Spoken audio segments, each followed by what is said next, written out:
আৰু এয়া চাওকচোন ইমান ধুনীয়াকৈ কহুৱা ফুলবিলাক হালিছে জালিছে আমাৰ ঘৰৰ ওচৰৰে দৃশ্য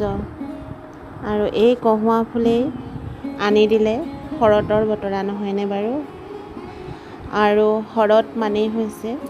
শাৰদী ৰাণী দুৰ্গা দেৱীৰ আগমন মোৰ চেনেলৰ নতুন এটা ৰেচিপি লৈ আপোনালোকক সকলোকে স্বাগতম জনাইছোঁ আৰু আজি মই বনাবলৈ লৈছোঁ সৰু মাছৰ চৰচৰি আৰু মই কেনেকৈনো বনাওঁ মাছৰ আঞ্জাখন আপোনালোকে চাই থাকক ভিডিঅ'টো এতিয়া মই মাছখিনি বাছি লৈছোঁ আৰু এই সৰু মাছবিলাক যে খাবলৈহে সোৱাদ কিন্তু বাছিবলৈ বহুত কষ্ট হয়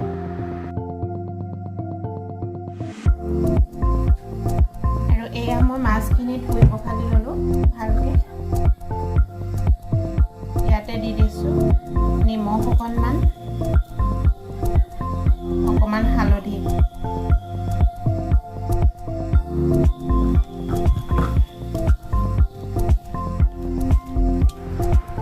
আৰু এইফালে চাওক মই ক'লা সৰিয়হ আৰু বগা সৰিয়হ একেলগতে তিয়াই লৈছোঁ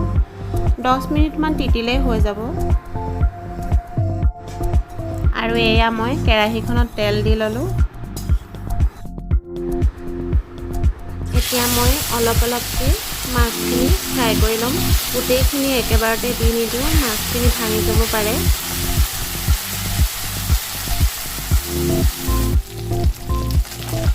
আৰু এনেকৈ মই ইলুটি সিলুটিকৈ মাছখিনি ফ্ৰাই কৰি লৈছোঁ অলপ অলপ আৰু এয়া মাছ ফ্ৰাইখিনি হৈ গৈছে আৰু এতিয়া এয়া আদা নহৰু আৰু কেঁচা জলকীয়া আৰু সৰিয়হখিনি মই পেষ্ট কৰি ল'ম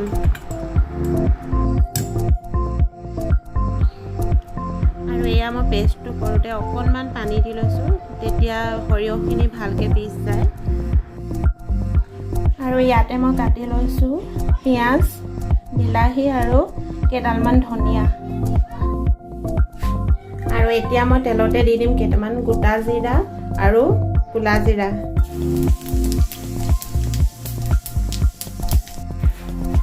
তাৰপাছত দি দিছোঁ পিঁয়াজখিনি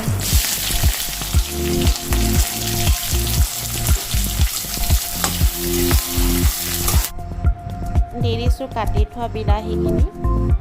এতিয়া এইখিনি মই অকণমান বিলাহীখিনি কোমল নোহোৱালৈকে ভাজি ল'ম এতিয়া দি দিম আন্দাজমতে নিমখ হালধি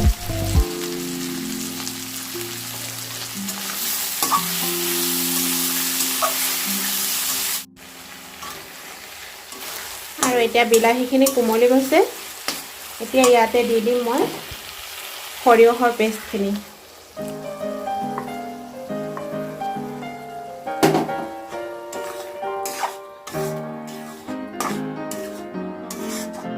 এতিয়া এইখিনি অলপ উতলাই ভাজি ল'ব লাগিব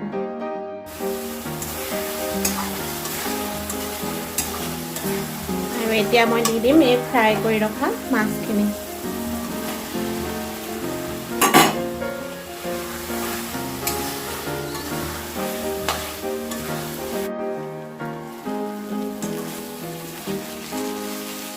আৰু এতিয়া মই দি দিম অলপ পানী বেছি নিদিওঁ মই অলপেই দিম পানী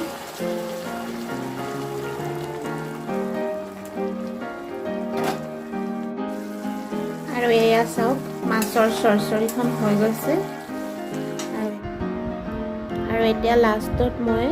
ধনিয়া পাত দি আৰু নমাই দিম